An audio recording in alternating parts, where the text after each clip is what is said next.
Yang mengganggu pikiran kita itu bukan sebuah peristiwa atau bukan sebuah kejadian yang sedang kita alami, tetapi yang mengganggu pikiran kita itu adalah pendapat kita sendiri tentang kejadian yang sedang kita alami atau peristiwa yang sedang kita lihat di depan mata kita. Selamat datang di Siniar Bahagia ala Stoik, menciptakan pendapat untuk bahagia.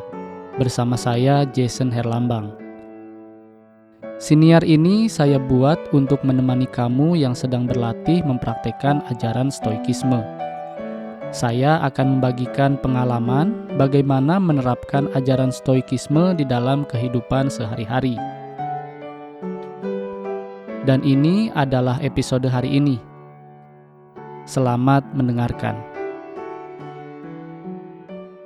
Di episode ini saya ingin menjelaskan kepada kamu atau mengobrol dengan kamu tentang sebuah penjelasan atau sebuah ajaran yang diajarkan oleh Epictetus dalam bukunya di Enchiridion. Ini kenapa saya bilang ajaran, karena buku di Enchiridion itu bukan buku yang ditulis oleh Epictetus, tetapi buku ini adalah buku rangkuman dari ajaran Epictetus yang ditulis oleh muridnya yang bernama Arrian gitu ya.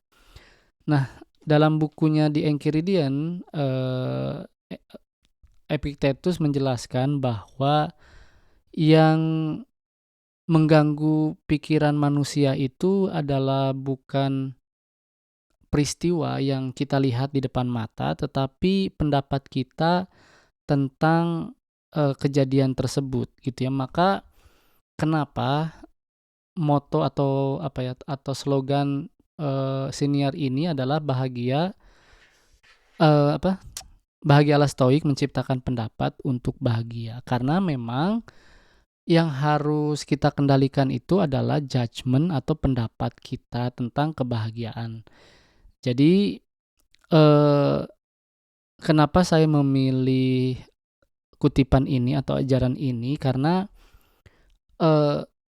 kita lihat atau saya melihat akhir-akhir ini di berita gitu ya, bagaimana hukum di negara kita itu diputarbalikkan begitu saja gitu, dan banyak sekali kontroversi yang bertebaran, atau pendapat-pendapat yang bertebaran di luar sana. Apakah kita harus ikut marah atau kita hanya diam saja gitu ya. Hal ini tentunya bisa kita lihat di dalam atau bisa kita lihat dari beberapa sudut pandang gitu ya. Tetapi di episode ini saya ingin melihat semua kejadian dari sudut pandang kita sebagai seorang stoik gitu ya. Kenapa saya bilang kita? Karena tentu saja kamu mendengarkan ini karena kamu ingin menjadi seorang stoik kan ya gitu ya. Dan saya melihat kejadian akhir-akhir ini di negara kita gitu ya, di negara Indonesia gitu ya, dengan kacamata stoik gitu ya. Dan tentu saja kita tidak boleh berpendapat bahwa kejadian itu membuat kita marah, kejadian itu membuat kita kecewa, kejadian itu membuat kita sedih gitu ya. Kejadian itu sebenarnya sudah biasa. Hukum diputarbalikkan, kekuasaan menggunakan atau menyalahgunakan kekuasaannya itu sudah biasa. Sudah biasa gitu ya. Sudah biasa ini adalah konsep dari ajaran stoicisme, karena dari dulu sampai zaman sekarang yang namanya pengkhianatan, yang namanya menyalahgunakan kekuasaan itu sudah biasa terjadi gitu ya. Dari 2000 tahun yang lalu di era Kekaisaran Romawi itu sudah terjadi. Bahkan di seluruh dunia pun sudah terjadi. Korupsi itu sudah terjadi. Maka dari itu kita sebagai seorang stoik harus melihat bahwa kejadian itu ya biasa saja. Dan begitu juga cara kita meresponnya, ya udah biasa saja. Tidak usah heboh, tidak usah marah, tidak usah kecewa, Karena kejadian itu biasa dan akan lewat gitu. Yang harus kita pikirkan itu bagaimana cara kita bersikap. Karena cara kita bersikap itu berada di dalam kendali kita. Maksudnya cara kita bersikap itu bukan kita tidak usah menyikapi atau mengomentari kejadian yang sedang terjadi di negara kita gitu ya. Karena kita bukan komentator, pekerjaan kita itu adalah sebagai ayah, sebagai anak, sebagai mahasiswa, sebagai pelajar, sebagai orang tua gitu ya. Itu pekerjaan kita. Pekerjaan kita itu bukan komentator politik, bukan komentator hukum, bukan komentator HAM gitu ya. Lalu gimana kalau orang lain bilang kita itu apatis? Kita itu tidak mau tahu kejadian apa yang ada di depan mata kita. Ingat, kita itu seorang stoik. Seorang stoik itu memang seharusnya itu egois. Egois bukan karena kita tidak peduli dengan keadaan orang lain, tetapi egois karena kita peduli dengan diri kita sendiri. Kita tidak mau dihantui atau dikerubungi oleh emosi-emosi negatif. Di mana emosi negatif itu kita pilih sendiri di dalam pikiran kita atau disebabkan oleh pendapat kita tentang sebuah peristiwa. Bahkan kita bisa memilih untuk tidak mengkonsumsi berita-berita yang ada di televisi. Bahkan kita bisa memilih untuk tidak mengkonsumsi media-media sosial. Gitu ya. Dan apakah itu boleh? Ya, boleh. Karena itu adalah pendapat kita, bagaimana cara kita menjaga diri kita. Itu adalah pendapat kita sendiri, bagaimana cara kita membentengi hati kita agar hati kita itu tidak dikotori oleh emosi-emosi negatif. Bukan berarti kita apatis, bukan. Itu bukan pekerjaan kita untuk memikirkan pemerintah, untuk menghakimi pemerintah, bukan. Yang kita harus kerjakan itu adalah bagaimana caranya agar kita tetap menjadi bahagia. Bahagia dengan cara apa? Dengan cara tidak berpendapat tentang sesuatu hal yang tidak ada hubungannya dengan hidup kita.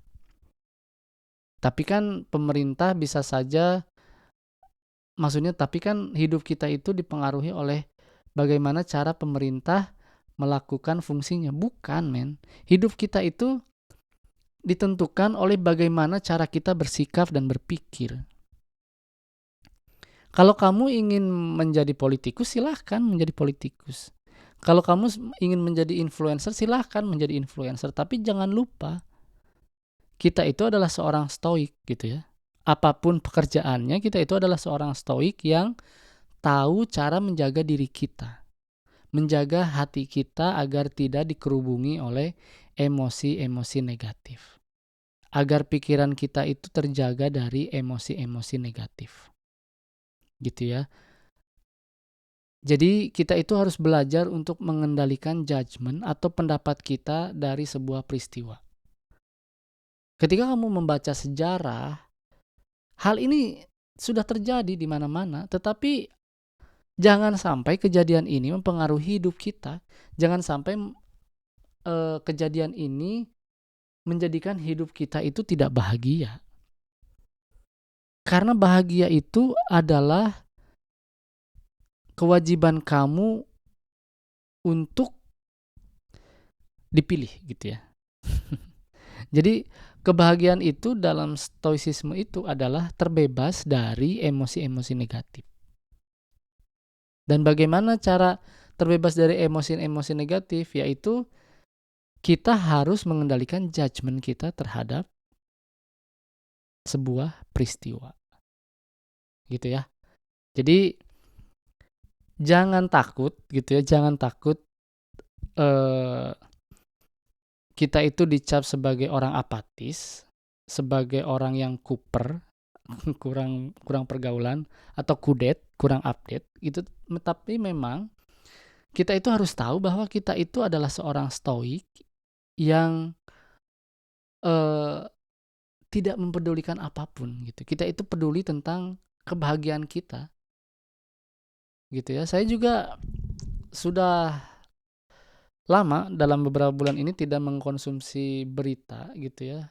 Dan saya tuh buka YouTube karena saya ingin belajar bagaimana caranya untuk menjadi seorang pelari dan terkadang eh, ada berita yang muncul gitu ya tentang perpolitikan di Indonesia. Tetapi ya sudah saja saya cuman oh begitu gitu. Tetapi ya saya bikin episode ini karena ingin menjelaskan tidak apa-apa menjadi seorang yang apatis. Karena yang kita pedulikan adalah diri kita sendiri. Ya, kita itu adalah seorang stoik yang memang ajarannya itu ajaran yang egoistik gitu ya. Jadi demikian episode kali ini. Terima kasih telah mendengarkan episode hari ini.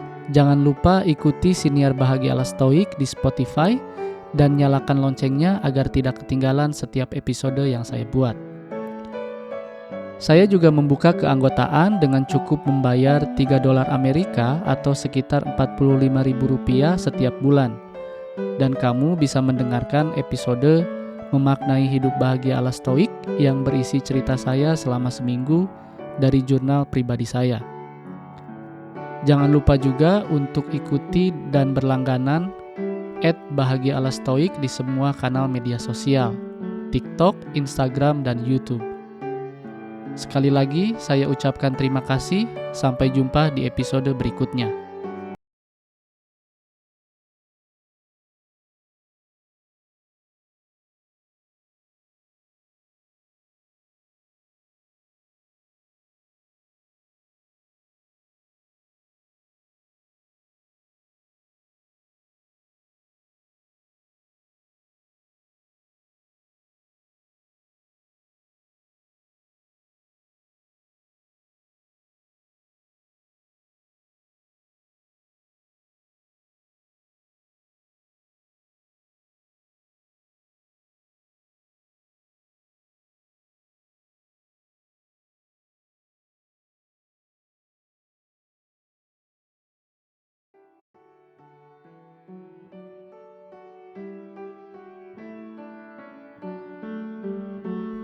Terima kasih telah mendengarkan episode hari ini. Jangan lupa ikuti Siniar Bahagia ala Stoik di Spotify dan nyalakan loncengnya agar tidak ketinggalan setiap episode yang saya buat. Saya juga membuka keanggotaan dengan cukup membayar $3 Amerika atau sekitar Rp45.000 setiap bulan. Dan kamu bisa mendengarkan episode Memaknai Hidup Bahagia ala Stoik yang berisi cerita saya selama seminggu dari jurnal pribadi saya. Jangan lupa juga untuk ikuti dan berlangganan @Bahagia ala Stoik di semua kanal media sosial, TikTok, Instagram, dan YouTube. Sekali lagi, saya ucapkan terima kasih. Sampai jumpa di episode berikutnya.